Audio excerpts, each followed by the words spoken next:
එක දවසක් කාන්තාවක් වෙළඳ සැලකින් බඩු මිලදී ගනිමින් ඉන්නකොට ඇගේ ප්‍රියතම චිත්‍ර ශිල්පියව දකිනවා.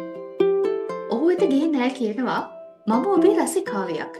ඔබව දැකීම මට ලොකු සතුටක්. අනේ කරුණා කළා මං වෙනුවෙන් මේ කොලේ චිත්‍රයක් ඇඳලා දෙන්න පුළුවන්ද කියලා. ඔහු hina වෙලා ඇය දීපු කොලේ අරගෙන තප්පර 30කින් විතර ලස්සන සිතුවමක් ඇඳලා ඒකේ කාන්තාවට දෙනවා. දීලා කියනවා මහත්මිය ඕක ඩොලර් මිලියනයක් වටිනවා කියලා. කාන්තාව පුදුමයට පත් වෙනවා. ඇය කියනවා ඒත් ඔබට මේක අඳින්න ගියේ තප්පර 30ක් විතර කාලයක් නේ. ඇයි ඒ කියලා. චිත්‍ර ශිල්පියා hina වෙලා කියනවා ඔබ දන්නවද? එච්චර වටින චිත්‍රයක් තප්පර 30කදී අඳින්න මං අවුරුදු 30ක් ඉගෙන ගත්තා කියලා.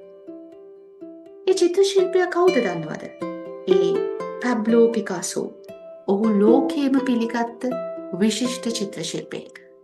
ඕනම ක්ෂේත්‍රයක අසාමාන්‍ය ප්‍රතිභාවන් සහිත විශිෂ්ටයන් නිකම්ම බිහි වෙන්නේ නැහැ.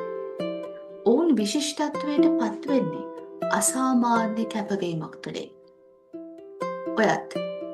ඔයා තුළ තියෙන හැකියාවන්, දක්ෂතාවන් හඳුනගන්න.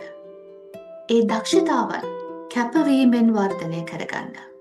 හැමදාමත් ඒ වෙනුවෙන් වැඩ කරන්න.